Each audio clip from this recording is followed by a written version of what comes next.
The secret of success is consistency to purpose. Byonna byonna biyina ensemu tyabiyina naye yawulira waliwo kyatalina.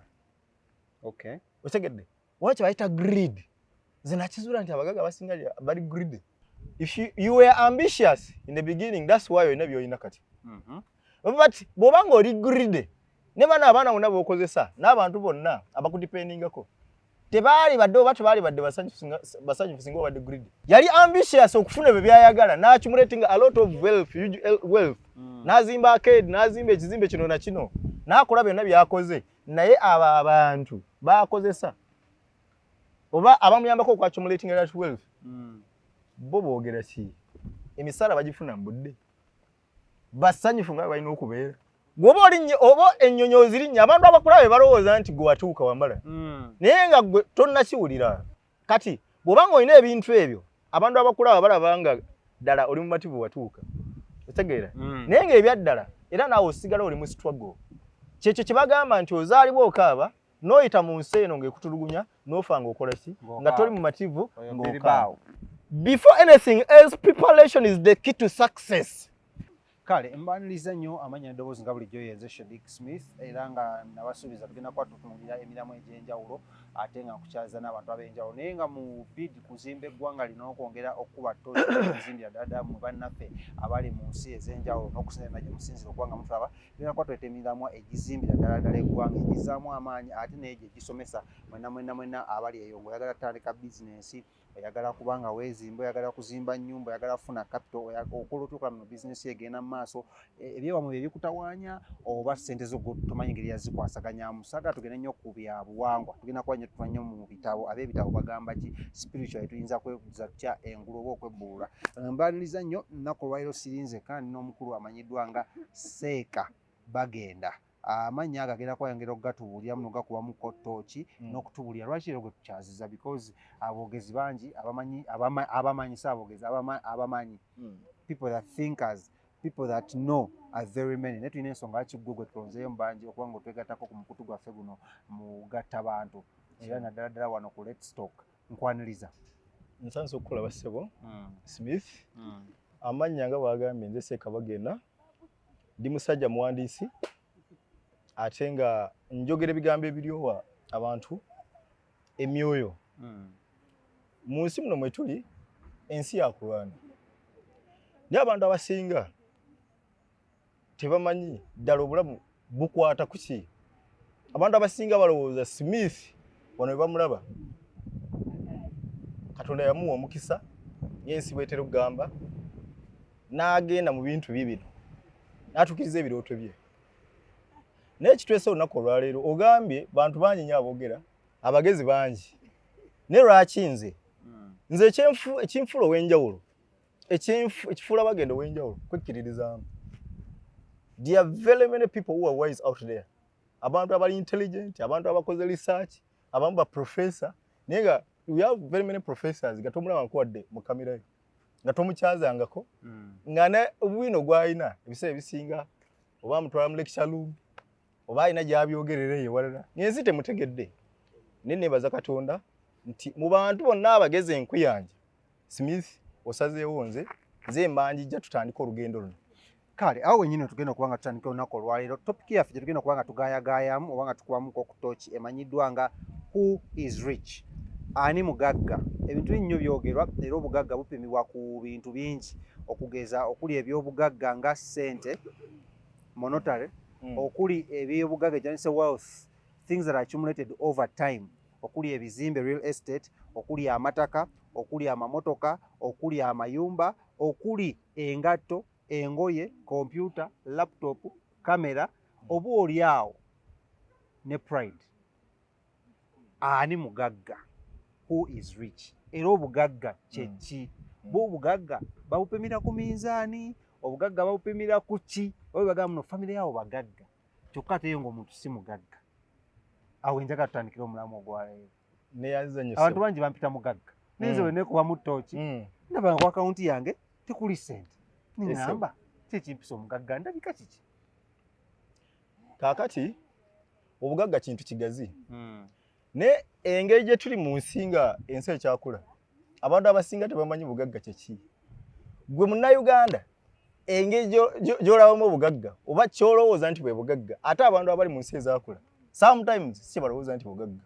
Ensonga lwaki osanga omuzungu n'aba gy'avudde oba Canada oba America oba owa mu nsi ezaakula n'ajjawo n'agamba abaana n'asanga abaana bamulekwa nga tebalina mwasirizi n'agamba emitwalo gya $3 gigi 3 kanjibawe babagulire engoye babafunire ebyokulya n'ebintu ng'ebyo kubanga yakimanyi nti zino ssente yazifuna ate sometimes aba yazifuna effortless nga tatadde mu maanyi mangi kubanga bali abasajja balina emisingi egikola obugagga simifyo oyinza okubeeraawo n'ozaalibwa oyinza okuba wazaalibwa 1998 oba ddi oba 2000 ogenda okuzaalibwa nga waliwo enteekateeka egenda okugaggawaza mu nsi ezo ezaakula ne wano e Uganda nja kubawako obujulizi bwange mu maaso awo bw'oba teweerwanyeeko osobola okusaba n'osiiba n'okola byonna n'osulanga opatikana n'osiiba ng'opatikana n'ofanga bw'oli olw'okuba tewaliwo nteekateeka. It is very unfortunate nti tetulina nteekateeka mu nsi zino ezikula ezitugaggawaza. Segeera kati obugagga kye kino nze ng'omusajja asomye ebitabo sookera ddala bwe nali ntandika okuwandiika natandikira Makerere University okuwandiika nalina emyaka nga 22 nintandika okugegenya okuwandiika twali baavu nnyo waka era si myaka mingi nnyo emabega tegiwera myaka 2 nze ennyumba gye nali nsulamu temwali masannyalaze nga neezigula kandi ebiseera ebyo kando yali ya 10 naye nga n'okufuna 10 ekyo okugula kando lutalo lwennyini ne bwe natuulira ensi eyo nendaba nga mutuufu abantu babonaabona n'osanga abantu nga bakoledde ebbanga naye ng'obwavu bamekese ebbanga eryo lyonna lyonna naye nandika okwebuuza ekibuuzo lwaki abantu abamu bagagga abalala baavu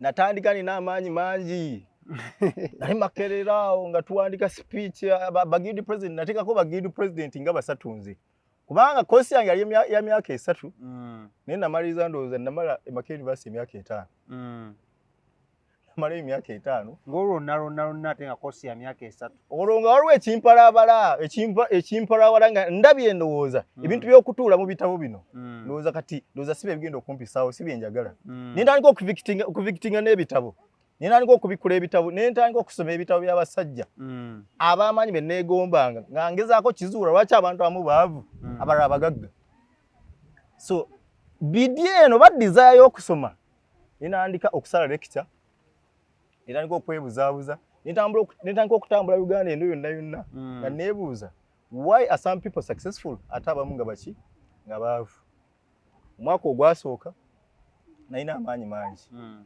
nimpandiika saatandikirawo okuyiga kuwandiika kubanze natandika okuwandiika nga neegomba n'okwegomba abasajja bagattagatta paragraph eyo ne bagifuula ekintu ekikunyumira ng'okisoma omwaka ogusooka ne guyitawo ogwokubiri ogwokusatu ogwokuna ogwokutaano ogwomukaaga namala emyaka nga 10 nga mpandiika naye ng'ebintu bye mpandiika nze mbyesomera namala emyaka 10 nga mpandiika natandika mu maka ng'ogw'omusanvu awo ogw'omunaana okunoonya waakiri olupapula lw'amawulire nsobola okuteeka mu layini zange abantu bazisome ne ndunoonya sirina muntu andaba ssaawa zonna nza okuba yaneerabira asobola kugamba nti bagenda teyatuukako mu newsroom yaffe ng'asaba omulimu gw'okuwandiika wano mu Uganda emyaka oluvannyuma lw'emyaka 7 nentandula ebigere byange neŋŋenda mu mpapula z'amawulire newsrooms zaabwe zonna tewali editor atamumanyi wano nga wandika mu mpapula z'amawulire waba tamumanyi naye aliko ekikyamu ngamba bannaye munnyambe I want to be a volunteer munnyambe mumpeeyo ka space katono bwe kati n'ebintu bye mpandiika ebisobola okutaasa emmeeme y'omuntu. Olwali owandiika biki? Nali mpandiika inspirational articles. Actually, I was writing essays as inspirational. Nga ngamba abantu, yes you can, there's nothing impossible. Because I believe nze mutandiko eky'obugagga kye nalina kwali kuyiga kuwandiika. Kubanga bwe nali ntandika nali simanyi kuwandiika. Ng'oluzungu tulusomye, okusoma oluzungu kusomye tukitegeeza nti ogenda duteeka wansi abantu balusome, oluwandike wansi abantu basomye by'owandiise babitegeere. Funa bulungi. So success yange yasooka obugagga bwange obwasooka bwali bwakuyiga kuwandiika n'engedinga ne confidence tinsobola okutuula ku laptop kati n'empandiika era no piece gye mpandiise omuntu asoma amawulire bw'anaaba agisomye asobola okuddamu amaanyi. Neebaza nnyo omukyala Ajja Nakitende, mukyala bambi yafa, yafa mu covid yao 2021 awo bambi kama mumuze omukyala we yampa chance mu papa bayita sunrise tiyayina na kumanya binnina yawulira just content wange bye nayogeranga ne bye nawandikanga interview je nakola tiyambuza wadde akapapula nangamba I've given you space nemubuuza nakomawo enkeera namukubira essimu enkeera nemubuuza kiki neetaaga nangamba you don't need anything nange saasoma mawulire naye kati nkola mu mawulire I'm running one of the best weeklies mu Uganda just omuntu yanzikiririzaamu nampa chance nentandika okuwandiika Gwenda Katonda nga tuze kukema wali gwe inspiration y'okuwandiika eno esabo ogijjawa ani akuinspiring era biki byewasomanga ebyagamba nawe ogamuli nange lujja kukyala omuntu olw'okuwandiika ate actually kyewuunyisa Smith nze taata wange yali musajja munnamawulire he was a friend to President Museveni bamu ku basajja abalowoolezanga abasajja abamu bafuga eggwanga lino omu ku boy President Museveni babeeranga mu kifo kye bayita Sapoba Katwe nga beediting olupapula lwe bayitanga weekly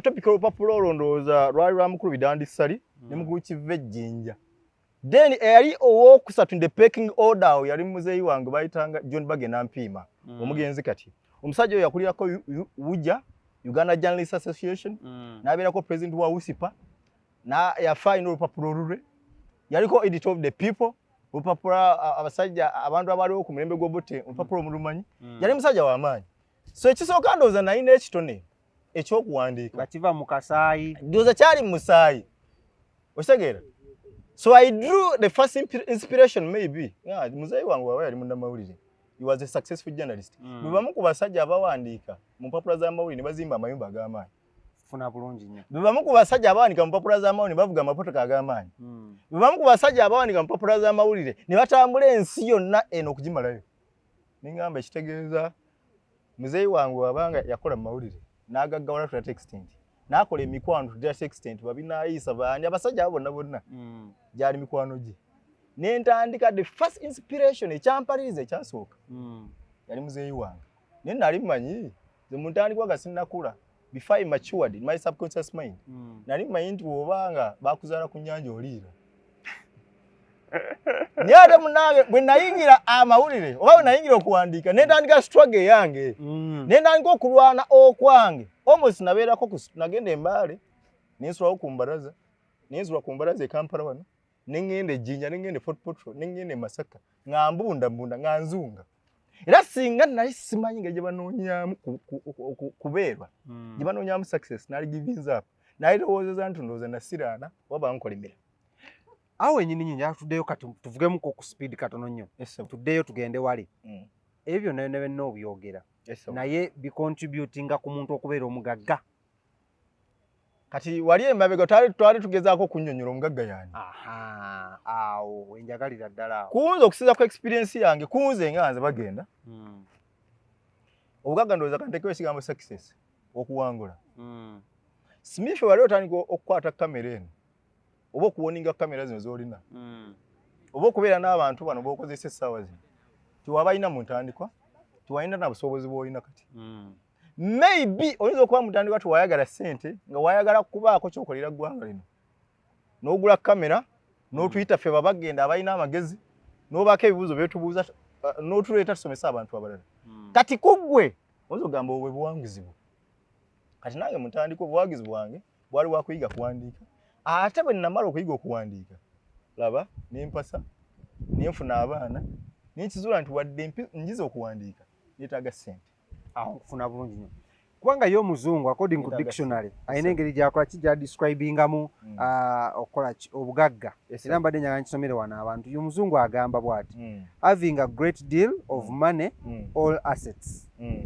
then astrokingako wealth oli n'agamba ey'okubiri existing in plentiful quantities abundant ontegewo nnyo so obugagga kyeki era ani oyo omugagga kubanga abantu bamesharinga obugagga ku bintu ebyenjawulo bwe nga gwe awandiiseko ku bitabo n'abisomyeko olowooza validity ey'okugamba muno gundi mugagga yandisinzidde ku ki kati kubasinzira nti omuntu mugagga bwemala okuwandiika okuwandiika nkumanyi naye ate at the end of the day sente bwe zinnema okujja mu kuwandiika okwo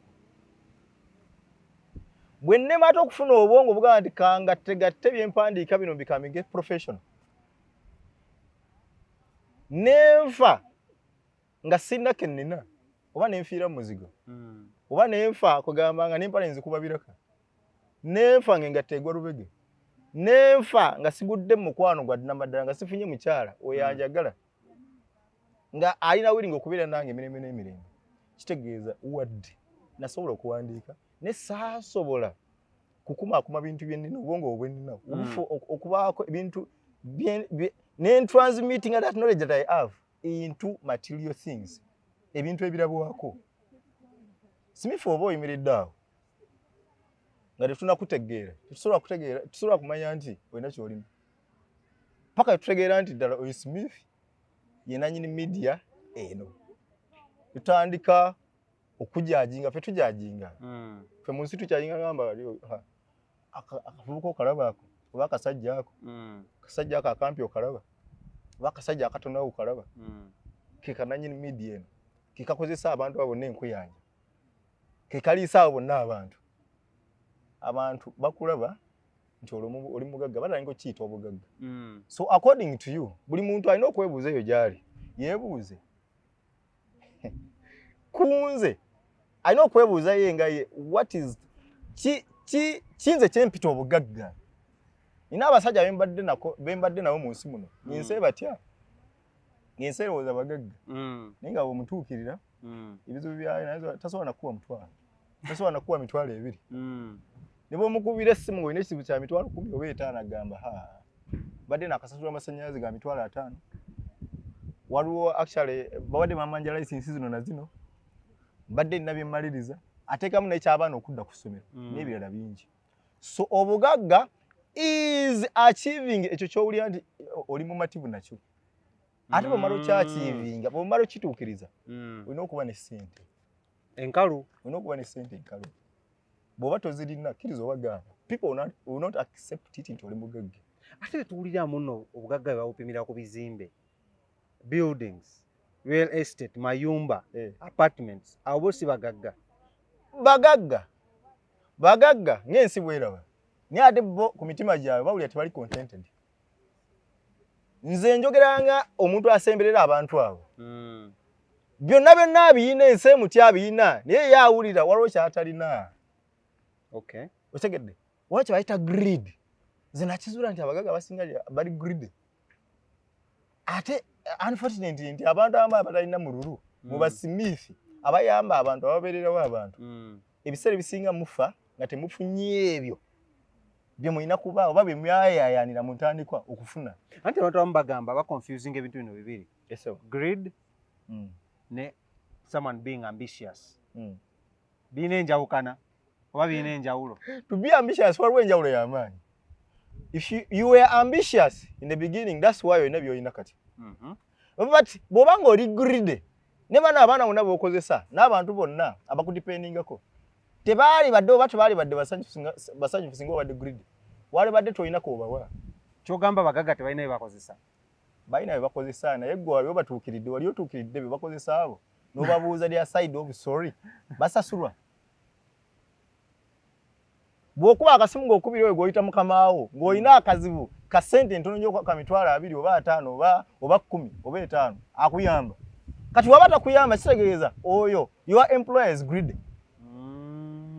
yali ambitious okufuna bye byayagala n'accumulating a lot of wealth n'azimba arcade n'azimba ekizimbe kino na kino n'akola byonna byakoze naye abo abantu baakozesa oba abamuyambako okwaccumulating that wealth bo boogera ki emisala bagifuna mbudde basanyufu nga balina okubeera famire zaabwe ziri teziri olwokuba is it because of that money aba employing kakati bw'obanga obifunye you were ambitious n'obifuna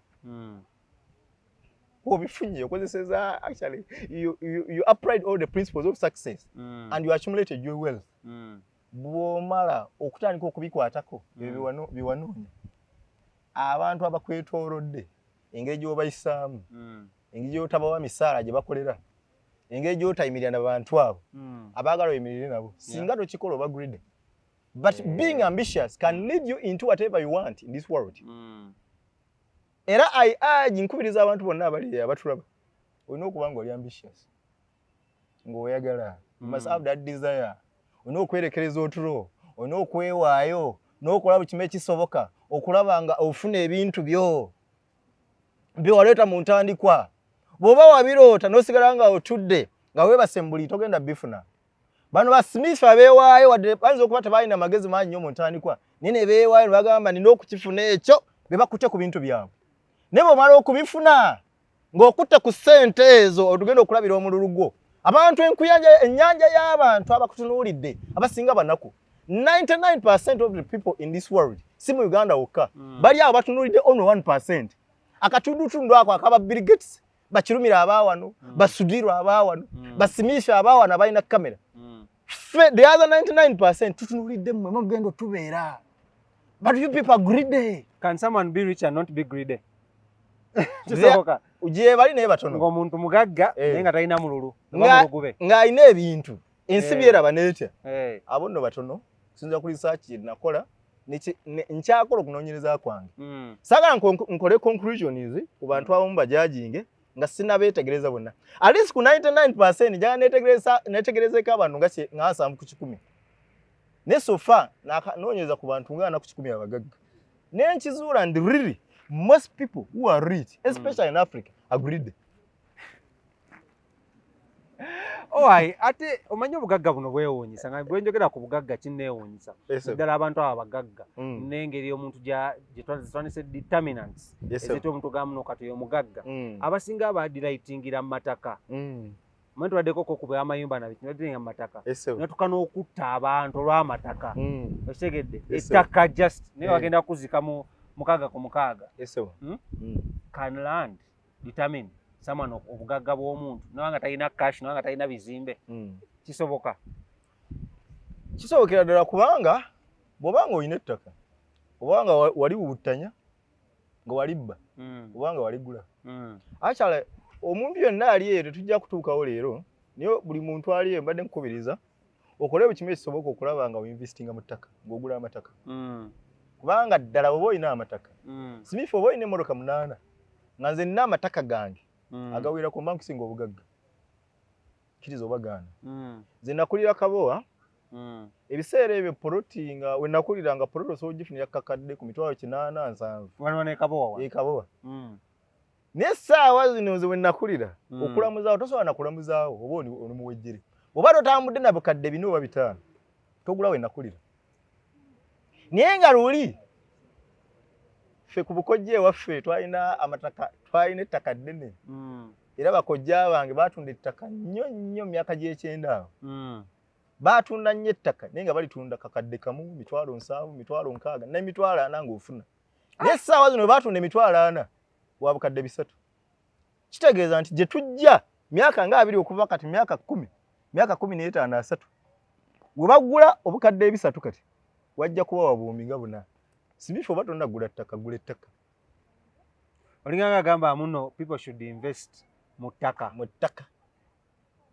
Tolaba abavubuka onosonyiwa okuyita omuvubuka naye ndaba oli muvubuka oli muto wange. Mulina excitement gye muba nayo.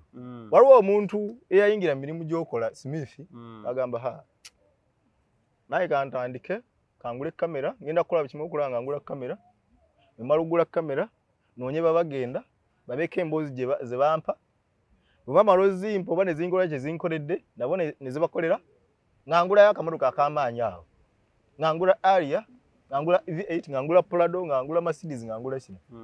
So I want to warn you people, younger people who are out there abatulaba njagala mukule muyinza okuba muli bakulu mu myaka 3, 32, 33, 28 naye tegeera obugagga kyeki.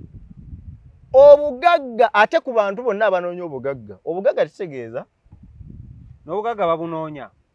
Obugagga olina obunoonya oba obukolerera bukolerezi. Anti mukola wane nnyo oba onoonya obugagga. Kwa waliwo tuli abagenda mu nnyanja twebawulira bawumalwa abagende mu muzikiti netubona ne babbiribaawo abagende wa Musaasi. Smith Nyaseka Umaru. That will be a topic of another day. Nja kubabulira banoonya batya obugagga. Maaso awo sijja kusuna olunaku olwaleero. Nja kubabulira gye tunajja mu maaso awo banoonya batya obugagga. Era mbabulire ennyanja gyeri oba teriiyo. Baseeka Umaru ddala tulina okubawa obudde baffe oba nedda. Bapasita bano abatulyowa emyoyo tulina okubawa obudde baffe ne tusiba mu makanisa oba nedda. Babagenda bano tulina okuwuliriza ebigambo byabwe oba nabe tulina okubizala wamu sometimes. Baani be tulina okuwuliriza. Tugende mu town ku makya tukube ekijji tukole tukonoonye ssente. Maaso awo tujja kujjawo. Naye nga tunatera okusemera okumaliriza. Njagala abantu abali eyo mbazeemu ku maanyi by inspiring. Njagala ntule mu kamera eno. I want to inspire someone. Naddala abantu abagala okuba abagagga because abantu abasinga tebamanyi omugagga yaani. Nze nja kubeera n'essimu yange iPhone 13 Pro Max nga nenga manyi nkikuba amanyi ndi mugagga. Toli mugagga. Otegere nnyo. Nja kuba n'akamotoka kange ka vitizi nga manyi ndi mugagga. Toli mugagga. Nja kuba ne kamera zange mukaaga nga manyi ndi mugagga. Toli mugagga. Nja kuba n'akataka kange ke nasikira nga manyi ndi mugagga. Obulamu toli mugagga. Nja kuba nga ninnya ennyonyi ne ngende Dubai ne nkomawo enjagalidde nga nwaza ndi mugagga. Nga atoli mugagga. I don't know. Olaba bw'oyogera bw'otyo. Gwoba olinnya oba ennyonyi ozirinnya abantu abakulaba balowooza nti gwe watuuka wamala. Naye nga gwe tonnakiwulira. Kati ani mugagga? Omuntu omugagga yo yalina biri byonna naye bayogeddeko oba nedda. Kati katwogere nti kubanga onzikiri kansuneko mbadde sigenda abasuneko Katonda kansuneko kati omuntu omugagga oba olina amataka. Amataka ago nga maybe katika kankoneyo ku kyensimbi ng'osobola okugyamu ensimbi ezikubeezaawo gwe ne famire yo ezibeezaawo ab'enganda zo abakwetoolodde awo bangi ezitwala abaana bo ku ssomero bwe kubeezaawo famire kyenjogeddeko ezikusobozesa okwetuusaako obulamu obwo ensi bwe yali agadde. Kati bw'oba ng'olina ebintu ebyo abantu abakulaba balaba nga ddala oli mu mativu watuuka. Otegeera? Naye ng'ebyaddala era naawe osigala oli mu struggle. Kyekyo kye bagamba nti ozaalibwa okaaba n'oyita mu nsi eno ng'ekutulugunya n'ofa ng'okola ki nga toli mu mativu ng'okaaba. Okitegeera? Nga tugenda mu inspiration moment yaffe nga twagala okumaliriza. Njagala tunule mu kamera awo obeeko abantu bo inspiring n'ebigambo ebizaamu amaanyi oba essuubi. Amiina. Tumalirize n'ebyo. Nate nsanyusa okubalaba bannange mwebale kutulaba. Amanya SSEKA bagenda omukulu ono yandeese tukwataganya okumala ebbanga ddene mulabye ng'atambuza channel from day one nga talina wadde omuntu amulaba n'essaawa zino nga obukadde bw'abantu bukuŋŋaanira ku channel eno ne balaba ebintu eby'enjawulo. Weebale nnyo abantu b'okyaziza bonna b'oleeta wano bantu b'amakulu. Weebale nnyo weebale ddala mukulu Montage oli w'amaanyi nnyo. I want to the world. Absolutely ate nga mutandikwa tuwabiina. Njagala ontunuulire gwe omuntu ali awampuliriza. Obulamu bukalubye ebiseera bino. Abantu bakaaba. Njijukira mu mwaka gwa 2021 maaso awo omukulembeze w'eggwanga bwe yajja ku TV n'atuulanga bwe ntudde wadde ng'entebe yali tafaanana ng'eno. N'agamba nti bannayuganda okutandika ennaku z'omwezi yayogera yali January ndowooza mbatadde mugende mukole. N'ate economy twayimirira ffe nawe tuli ne tusagambiza ne tugamba nti omusajja atutadde tugenze kukola. Bwe yatuta bw'ati ekigambo economy ne kijja abantu ssente ne zibula ebintu ne bifuukira ddala ebizibu nakati. Nkutegeeza mukulu Simiifi waliwo abaana tuli mu kaseera kakuzaayo abaana ku ssomero waliwo abaana batanaddayo ku ssomero bali waka batudde ssente zaabula. Nyate economy is free. You are free to move from one place to another. Ngokozesa entambula gy'oyagala. Mu taxi abantu bakozesa foot shubish. Balemerayo mu mulembe gulo ogw'okutambuza ebigere. Ebintu si birungi. Naye ali awo ampuliriza. Topiki yaffe ya leero omulamu wagaffe ogwaleero gugamba ani mugagga. Tugenda kukuzimba ggwe ali awo nga tolina ky'olina. Tukufuule omugagga naggwa dda. Nja kubannyonnyola mu maaso awo ani mugagga. Oyinza okuba obadde weekubagiza nejjukira olugendo lw'oyiseemu okutuukawo wooli. Awo wooli saagala okuba enkyukira ate oddeyo emabega gye wava kubanga wala. Ate bw'onoddayo byogenda okusangayo ate nabyo bigenda kuba birala. Struggle olina okugibeeramu, tolina kubivaako, olina kugenda mu maaso. Ulize ebigambo bino. Leero ntambudde n'abamu ku basajja abagezi. Abayogera ebigambo binna soma. N'embifumiitirizaako. Ebigambo bino bimpisa mu kaseera akazibu. Mu biseera ebyo bwe nabeereranga mu buyumba obukutte mu mbinabina. Obuyumba nga bwa ttaka. Mama yingia pole mwe nayigira okuwandiika. E Kampala wano mu kyalo kye bayita Kabowa. Ne bwayise nno bwaliyo. Ate bukyaliyo. Ne makeeji bayita mu kiwuunya. Obuyumba obwo. So omusajja gwe Benjamin Disraeli yagamba. The secret of success is consistency to purpose. Chicho wayagala. Oyina okulemerako Smith. Ye purpose. Consistency to purpose. Chichi waleeta mu ntandikwa. Omuganda agamba abikka ebibiri takola ki? Tabojja. Oba taliira. Singa tuwalemera ku kamera eyo. Naye kimanyi ndi Muganda. Oli Muganda wawu. Singa tuwalemera ku kamera eyo Smith. Nze tewali nsanze. Yes. Consistency of purpose. What do you want? Ekyo kyoyagala tofa ku bigambo by'abantu. People are going to criticize you. Abantu boogera. Nina mukwano gwange bamuyita Shiba. Yes, sir. Asoma. Shiba ayagala funa first class. Akoze atya? Kati kamugambe ebigambo bino. Wabaga tali consistent mu lecture. Kamugambe ebigambo bino. Nti saagala akole ensobi ffe ze twakola nga tuli Makerere. Nejjikamu akaseera ako. Ate munnange nze nazikola naye namaani neerwanako. Natuuka ekiseera nga ndaba ebintu by'ensoma tebinkolera makulu. Sijja kubagamba kosi gye nasoma olwaleero nja gibagamba mu maaso awo. Naye ne ŋŋamba nno kati ndowooza nina bye ndabye. Omulama guli mu kugenda bweru eyo ne mbaako omuntu gwe ŋŋamba nti situka tutambule. Wadde embeera egaanye ne toggwamu maanyi. Omuntu oyo ne ŋŋenda ne mmunoonya ne ŋŋamba okumunoonya okwogera naye obulungi kanyiga okuwandiika. Nenjiga okuwandiika nenjiga okwogera era omuntu oyo ntandise okumusanga. Kentandise n'okutula mu kamera yo. Omuntu oyo gwe naloota nga mu ntandikwa. Ntandise okukola ki? Okumusanga. Kati oyo Shiba ayagala first class degree. Ddala nga gy'ayagala ayinza okuba nga course gy'asoma agyagala. Musaba asome ebitabo. And they should keep in school. Abe mabaala. Omusajja munabyabufuzi alina akantu ke yaleeta. Akogamba nti oba tewamala S6 tobeera mubaka wa parliament. Tosobola. Bw'oba tewamala S6 tobeera president. Tosobola. Ampuliriza njagala ompulirize bulungi njagala ondabe. Omwana ali yasoma. Bw'obanga oyagala kubiviirako Samu ya mu S4 oba mu kibiina ekyomusanvu oba mu S3. N'obwa usigala watasaba bubeera. Ate ng'oli eweewaana. Nti oyagala byabufuzi wandi ojja kubeera MP somewhere. Soma. Kubanga akalipo kagenda kukukwata. Ale kati kagambeyo kimu bwe kiti. Mu myaka ebisanja ebiri ebijja mu maaso tugenda kuddamu kuyinza muntu kwesimbawo nga talina bachelors. Awo we tujja ku ntebe y'obukulembeze n'obwa MP.